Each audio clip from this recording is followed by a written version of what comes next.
Hi guys, my name is Simrandeep Kaur and ये है आपका अपना channel that is SP education academy.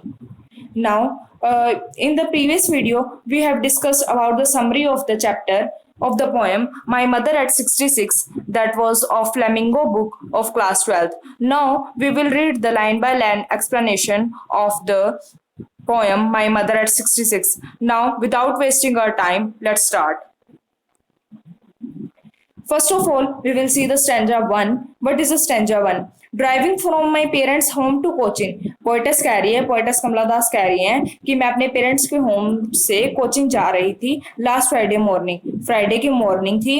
And I so my mother beside me. मैंने अपनी माँ को देखा अपने पास ही, जो कि ओपन माउथ थी, मतलब जिनका माउथ खुला था. डोजिंग होता है कि फीलिंग ए स्लीप, जो कि थोड़ी सी मतलब फीलिंग स्लीप, नींद में थी, और उसका माउथ जो था, उसका मुंह खुला था. Her face ashen like that of a corpse. उसका फेस डेड बॉडी की तरह लग रहा था. Her face ashen like that of a corpse. Corpse is dead body. Now in these lines, अब हम इसकी डिटेल्ड समरी पढ़ते हैं इस पैरे की. इन these lines में the poet recalls a trip back to coaching. Poet recall करती है, जो अपना ट्रिप रिकॉल करती है back to coaching from her holiday in her parents house. उसने अपनी हॉलीडे स्पेंड करी अपने पेरेंट्स हाउस में प्रीवियस वीक, और ये फ्राइडे था जिस दिन वो ड्राइव कर रही है back to the coaching. And that morning the poetess was driving the car. वो पोएटस ड्राइव कर रही थी कार, और उसकी मदर कहाँ पर बैठी थी? Her on the front seat. वो उसके पास ही बैठी थी फ्रंट सीट पर. The poets says that she was observing her mother who had fallen asleep on the front seat. वो पोएटस कहती है कि मैंने अपनी मदर को ऑब्जर्व किया जिसे कि गहरी नींद आ रही थी, और उसका माउथ था जो स्लाइटली ओपन था.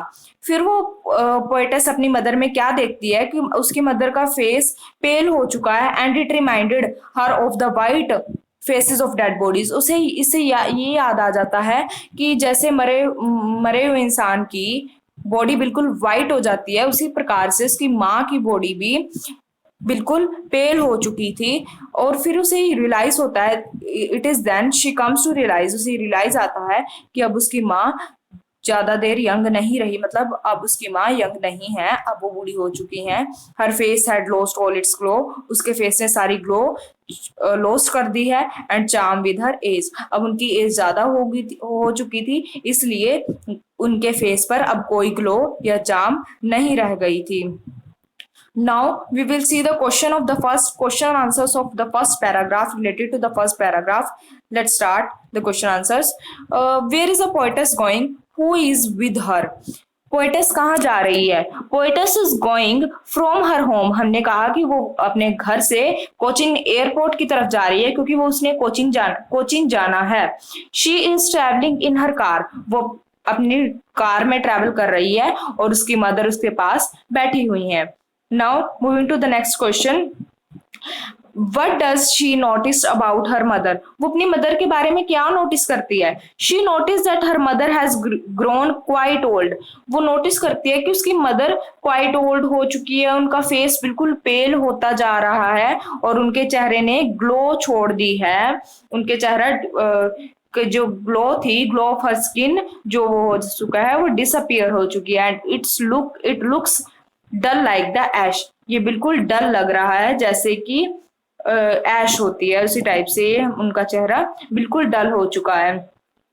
Why does the poetess relate the mother's appearance to that of corpse? Mother की अपीयरेंस, पोएटस हमारी मदर्स की अपीयरेंस एक डेड बॉडी की तरह क्यों रिलेट करती है, उन दोनों को क्यों कंपेयर करती है?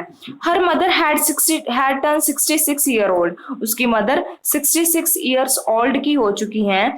हर skin had lost all its charm. उसकी स्किन ने सारी चार्म जो भी उनके फेस पर ग्लो या चार्म थी, वो सारी खो चुकी है उसकी मदर की. So she compare it like a corps. Corps का भी बिल्कुल चेहरा वैसा ही होता है, एक डेड बॉडी का भी चेहरा ऐसा ही होता है. वो अपनी सारी चार्म और ग्लो डेड बॉडी खो देती है, उसी टाइप से माँ की भी सारी चार्म और ग्लो खत्म हो चुकी है, और उनका चेहरा डल बन चुका है.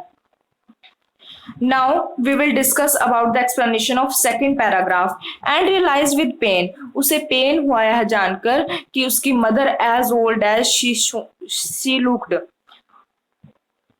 एंड शी रियलाइज्ड, उसे रियलाइज हुआ पेन के साथ, बहुत दुखदाई सा मोमेंट था उसके लिए, बहुत दुख के साथ, बहुत दर्द के साथ उसे ये रियलाइज हुआ कि उसकी मदर उतनी ही ओल्ड हो चुकी हैं जितनी की वो दिख रही थी।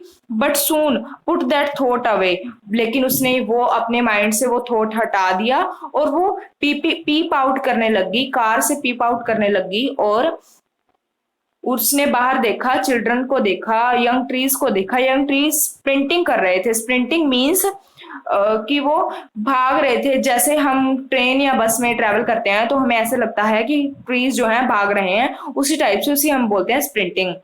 And the Mary children spilling out of their homes, Mary children अपनी चिल्ड्रन मतलब हैप्पी चिल्ड्रन अपने घरों से बाहर आ रहे थे उछलने कूदने के लिए। Now line by line explanation of this stanza is again, it was very hard for the poetess to accept that her mother would not live long much.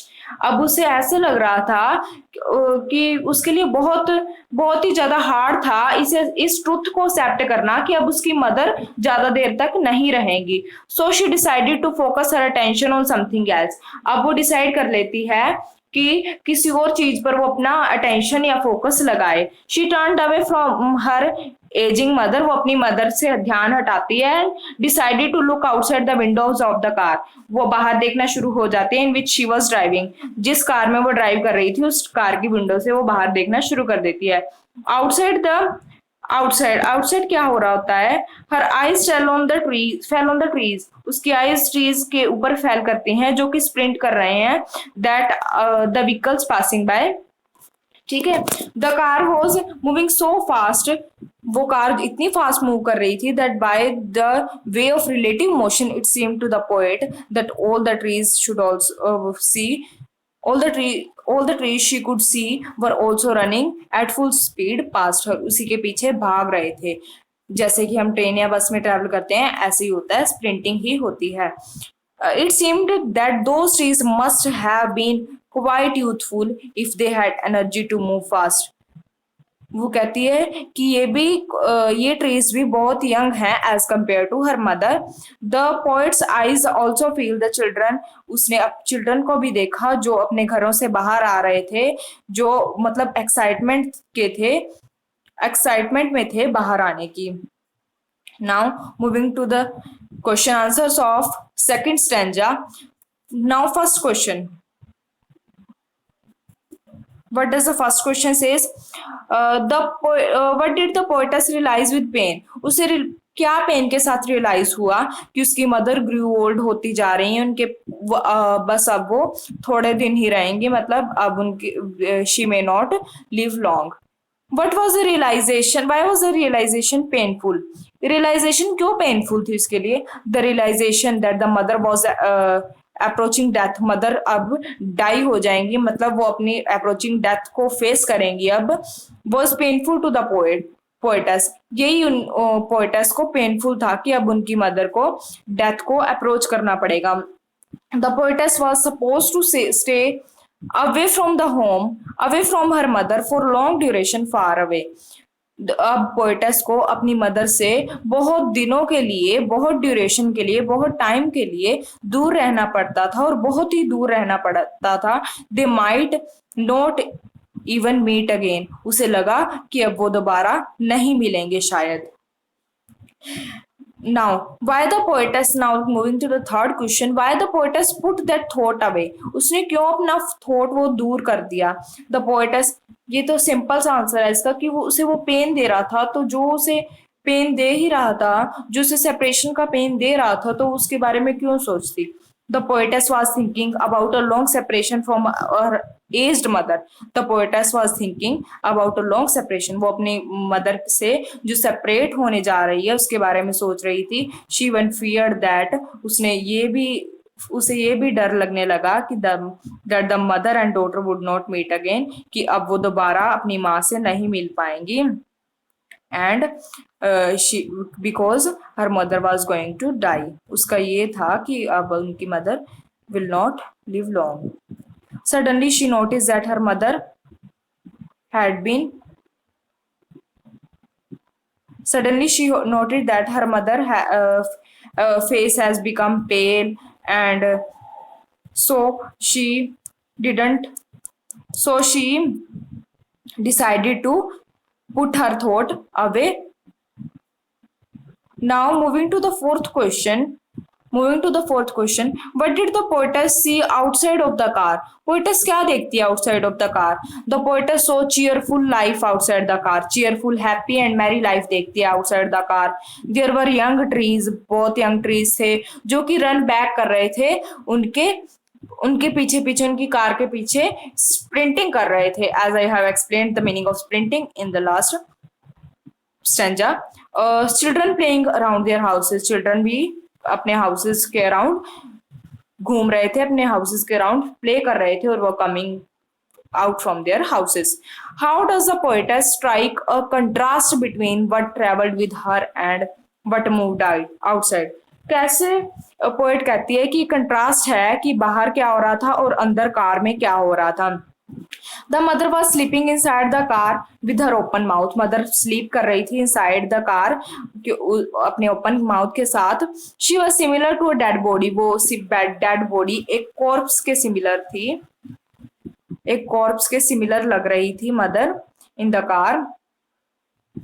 But outside the car, जो outside के car के outside जो life थी वो full of freshness थी और विवासिटी थी.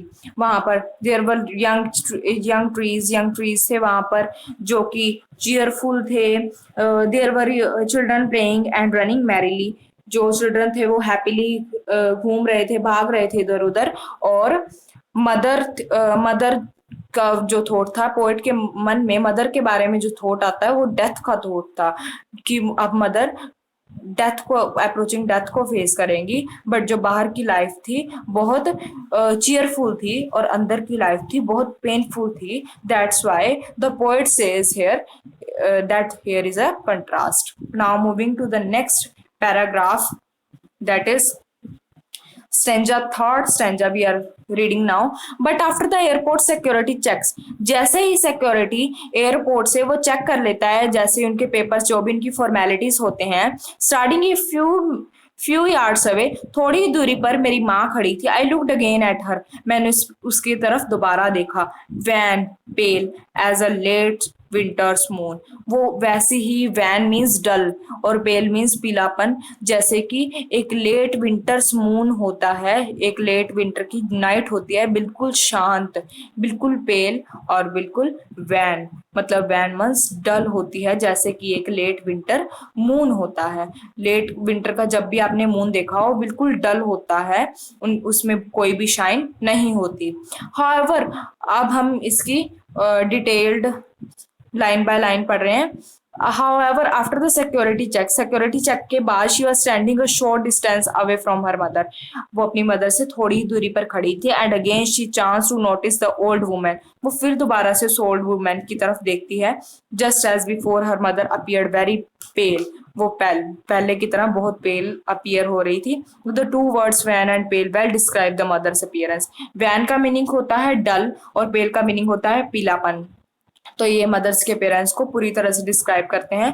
जो लेट मून का, मैं जैसे कि मैंने आपको बताया कि उसमें कोई शाइन नहीं होती, बिल्कुल डल होता है, बिल्कुल डिम होता है, उसी टाइप्स के मदर्स का भी फेस डल और पेल था. It is always under the threat of dark clouds of fog and mist.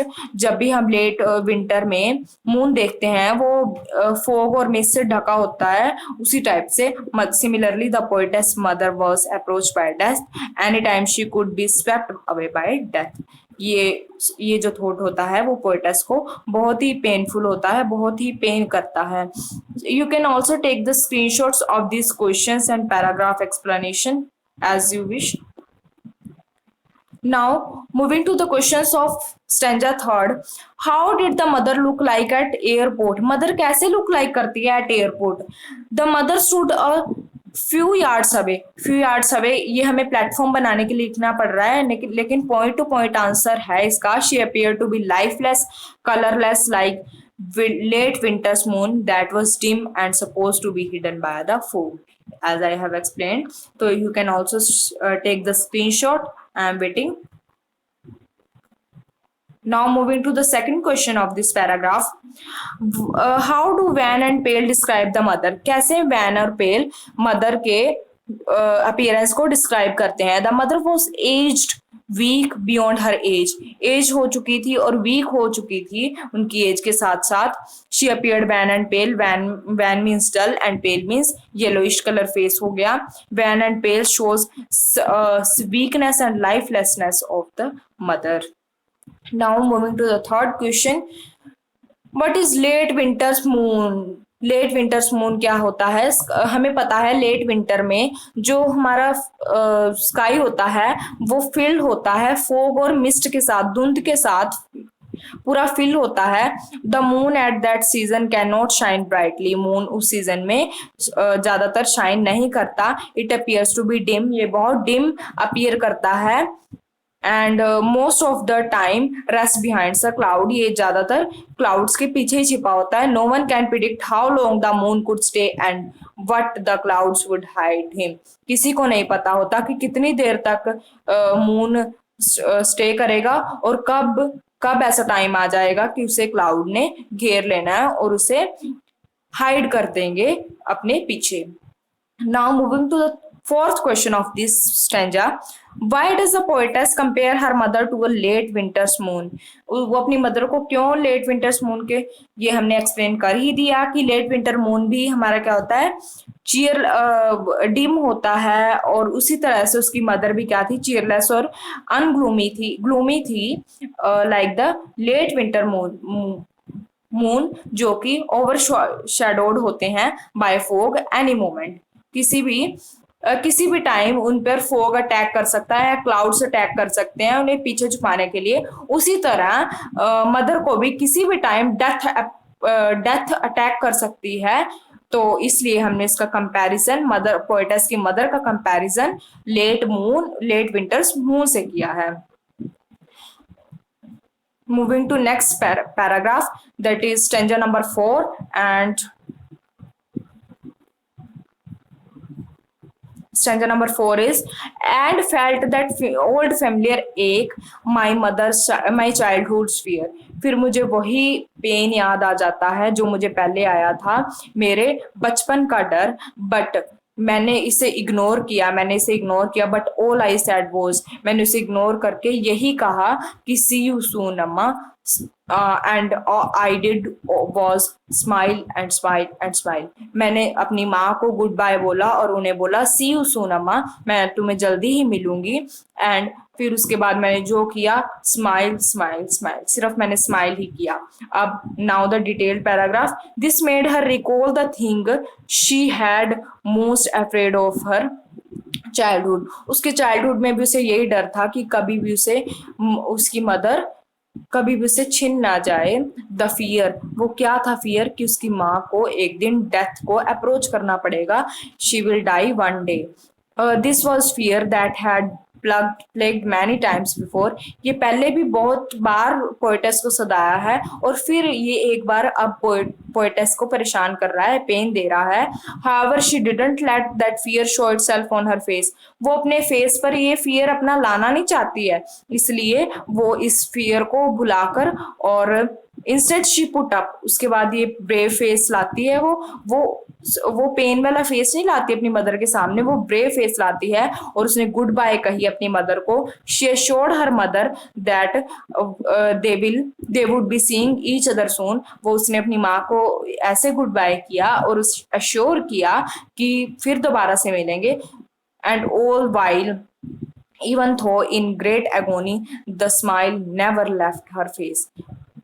ये इसका इतनी मतलब poetess was in great agony, sad mood में थी पोएटस, लेकिन फिर भी उसने स्माइल किया अपनी मदर के साथ. 3 बार यहाँ पर हमारे स्टैंजा में लास्ट लाइन में स्माइल एंड स्माइल, उसने सिर्फ स्माइल ही किया, उसके बाद कुछ नहीं बोली. और उसने अपने सैडनेस वाले फेस पर एक स्माइल की झलक अपनी माँ को दिखाने की कोशिश की. Now moving to the question answers of this stanza, what is poetess old familiar ache, पुरानी पेन क्या थी हमारी पोएटस की। How did the pain that pain return at airport, कैसे वो पेन हमारा रिटर्न आ गया, एयरपोर्ट पर वापस आ गया। The poetess use to be disturbed at the thought of separating from her mother, poetess disturb हो जाती है अपने थॉट पर कि अब वो अपनी मदर से सेपरेट हो जाएगी, जो कि उसे चाइल्डहुड में भी यही थॉट सताता था। It was a fear she often suffered him, ये ऐसा फियर था जो उसे कभी कभी मतलब अक्सर आता ही रहता था, इसे पहले भी बहुत बार ये इस फियर को फेस करना पड़ा है। Now at the airport once again the pain of the separation overpower her, फिर दोबारा से यही पेन उसे ओवर पावर कर रहा है। Now moving to the second question of this paragraph, and why did the poetess promise her mother to uh, why did the poetess promise her mother of a meeting in near future, the poets क्यों उसने कहा कि अब मैं आपसे मिलूंगी थोड़े time बाद। The poetess was doubtful of her seeing her mother again, वो उसे डाउटफुल था कि अब मेरी मदर की एज हो चुकी है, she was 66 years old and she might not meet her mother again, so उसे डाउट था कि अब वो शायद ही अपनी मदर से मिलेगी। She knew that the mother was also aware of the same age she was, उसे पता था कि अब माँ को भी अवेयरनेस है इस बात की कि शायद ही वो एक दूसरे को मीट कर पाएंगी। Yet to encourage her mother, फिर भी उसने अपने मदर को एनकरेजमेंट देने के लिए to leave a hope in her mind, उसने अपनी माँ के मन में होप छोड़ने के लिए कि आशा छोड़ने के लिए कि वो दोबारा मिलेंगे, अपनी मदर को स्ट्रेंथ देने के लिए उसने अपनी मदर को गुड बाय बोला और फिर दोबारा से फ्यूटाइल रीयूनियन, दोबारा मिलने के लिए फ्यूचर का प्रॉमिस किया। Now moving to the third question of this stanza, the poetess repeated smile seems out of place in a way, poetess 3 बार रिपीट किया, हमें पता है smile, why what which way is that appropriate, in which way is that appropriate, भी ये 3 smiles क्यों कहा poet ने। The poet has had no reason to smile at that time of separation from her aged mother, उसे उसके पास कोई भी reason नहीं था अपनी मदर से सेपरेशन का, बट शी स्माइल, फिर भी वो स्माइल कर रही थी। शी वॉज डीपली डिस्ट्रेस, वो बहुत डिस्ट्रेस थी और पेन्ड थी at the thought of separation from her mother, yet to make the mother feel relaxed, वो फिर भी अपनी मदर को रिलैक्स फील करवाने के लिए वो पोएटस अटेम्प्ट करती है to be glad cheerful and reassured by extended smile, फिर भी वो अपनी ग्लैड और चीयरफुल और reassured by her extended smile के लिए प्रिटेंड करती है, सिर्फ वो दिखावा करती है लेकिन उसके मन में बहुत डिस्ट्रेसफुल फीलिंग होती हैं। Now this class ends here, I hope you all guys will like my video. मैं आप सभी को चाहती हूँ कि आप मेरे चैनल को जितना से जितना हो सके subscribe and share and like जरूर करें। और अगर आपने मेरी पिछली वीडियो नहीं देखी है जो कि समरी है, and I have also explained the theme of this poem in that video, please go to my channel and see that video, it will be very helpful for you. Thanks to all of you.